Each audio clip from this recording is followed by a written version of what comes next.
welcome to the south of France. This is Nice, which is very nice, which is in my favourite part of France, to be fair. I do love it down here, but more importantly, this is Suzuki's new GSX-8S. Brand new bike from Suzuki. Yes, it shares the same 800cc parallel twin platform as their new V-Strom, but that's a brand new engine for 2023. This is a brand new bike for 2023.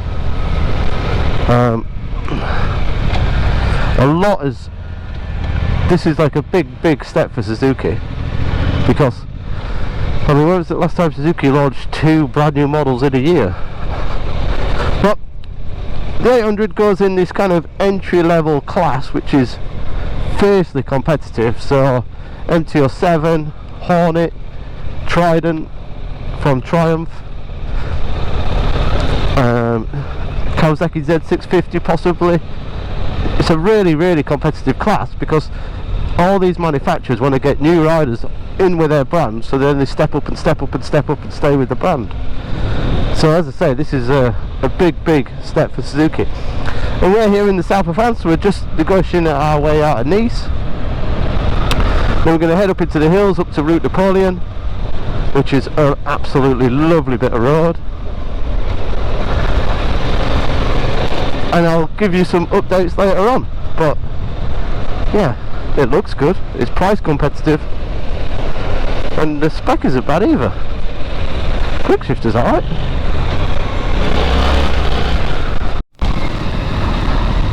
So this low speed stuff is quite interesting, because it's got a lovely balance to it. It's like 202 kilograms, I think, off the top of my head, with fuel, which makes it heavier than some of the competition, but that weight is forward and quite low. Like when you're balancing at a set of traffic lights, it's so easy.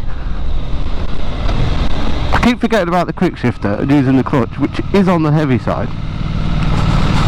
So, oh, this is nice. Yeah, it's just, the back brake's got a nice feel to it as well. It's like, quite often back brakes don't actually do anything, well, they got so much travel, but like when you just balanced at like this low speed, like no throttle, onto throttle, I mean with B mode, which is the middle one, which is like the road one, well, that feeling's lovely. Even nice, got a little brrrr to it as well. I don't know how you spell brrrr, but there is a brrrr. I think with a pipe this would sound really good, but it's definitely got that, it's definitely off the bottom of that French traffic chaos. I mean, 4 miles an hour, balancing on the clutch, lovely balance to it. This is like a, you know, if you just passed your test, or you're going to go do your test, then, you know, when you do the, weave it through the cones and all that, absolute doddle.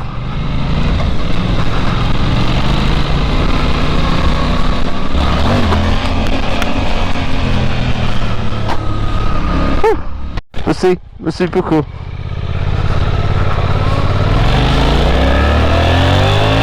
So this told me I've been pulling loads of wheelies in front of a policeman. Brilliant.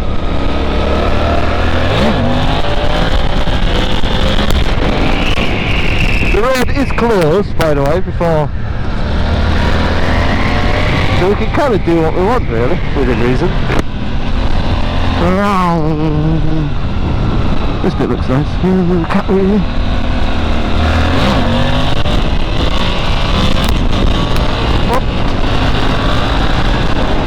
That's good fun. The power's really, excuse me, really off the bottom. You know, ball. You know, like, slip the clutch really low in the RPM and it just pops up. It's not really a bike you need to chase the revs up. Sounds quite nice though.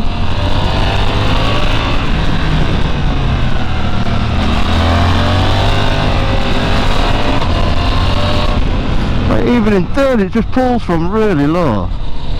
It's got this, like, it's almost like a single. in many ways.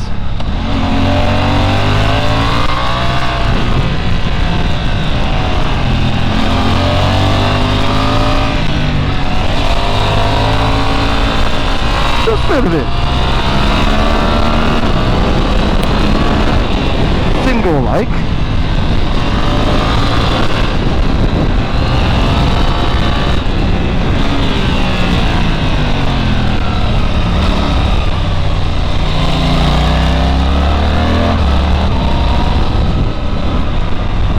And we're done.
Oh, this is a bit better.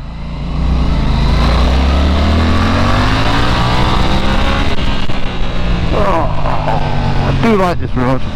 Told you it was good.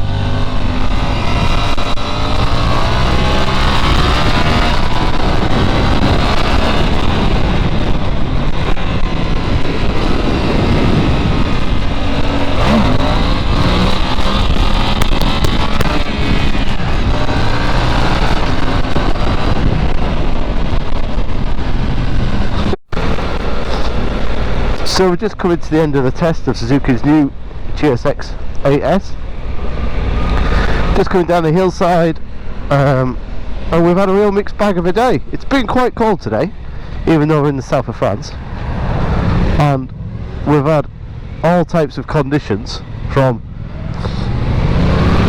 fast mountain roads and sweepers to city stuff, slippery stuff, grippy stuff, quite bumpy and smooth, and then not so. It's kind of, yeah, it's been a really good test, probably like 200k.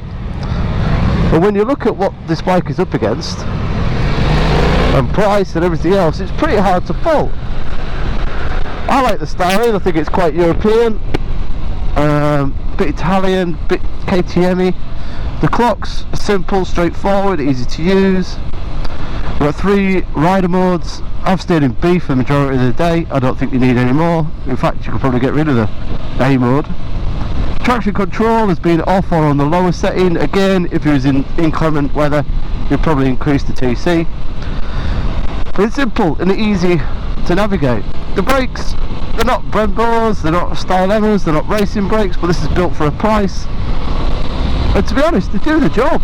Like, I felt the ABS kick in once or twice. The downside, they're not lean sensitive. You got to pay extra for that. Well, it's not an optional extra, but if you want a bike with lean sensitive ABS, it's not going to be at this price in this category. Traction control, same again, pretty basic, does it on wheel speed, not lean sensitive, but it's that type of bike. The power, really strong from the bottom. As I said before, it almost feels like a big single, because it's like blah, straight from the bottom, like a big single. Like, you just, like, from 3 and 2000, it just pulls. It's really, really impressive. It's not got the like over rev, and it kind of seems to run out of puff a bit towards the top. But there's 2 things to that. One is it's not revvy, you don't have to change the rev, so that's good. And 2, we've been riding majority of the day at quite a high altitude, so it just does feel a little bit strangled. Maybe a different exhaust or airbox modification might change that, and it'd be nice to ride it at sea level and performance test it against the competition. Suspension's soft and forgiving, it's easy, it's simple. You got preload adjustment on the rear, but that's it. There's no adjustment on the front, and no compression, no rebound on the rear. At times it's a little soft on the rear. When you ride it hard and you hit a lot of bumps, it just overcomplicates the rear. I think where Suzuki have saved money is on the suspension, and if you ride it hard, you soon get to that limit. And you don't have to ride it that hard, to be fair, just up the pace a bit. The Dunlop tyres, they're okay, they'll last forever. But again, maybe not a fair test because it's been really cold today, but I've just not had that confidence to just throw it on its side onto the pegs. You know, like you do with some bikes. Some bikes you just throw in, have a bit of peg scrapage, come back out again. Today I've not done that all day, and I don't think anybody else has. But it is fun. Pops the front up with ease in the first couple of gears. It's very comfortable, it's very easy to manoeuvre. The fueling at low speed is exceptional. Really, really good. As for an entry-level bike over 200 kilograms, it doesn't feel it. It's got a lovely feel to it at low speed. Front end's also very good in traditional Suzuki style. Steers very well, nice and confidence inspiring. I really don't want to change the front. The only thing I'd want to do is just change the rear a little bit. But if you're a bit heavier and you ride it a bit more aggressive, you might want to change. All in all, an impressive package by Suzuki. The big problem for Suzuki is, well, if you rode this in isolation, you'd be happy with it. You'd be like, yeah, that's what I paid for. Does the job, does exactly what it says on the tin. Job done. I'm happy. However, I think the Yamaha is lighter and a little bit revier, but then this feels a little bit more solid and feels more masculine and more mechanical, more metal. My Hornet is cheaper, but it's a little bit more revy, and you don't get the quick shifter as standard. So there's a lot of there's a lot of competition out there, and that's going to be the problem for Suzuki. Is I think when people ride this bike, they're going to enjoy it because it does what it says. They don't say it's got multi-adjustable suspension. They don't say it's got launch control. It just does what it does, and what it does well.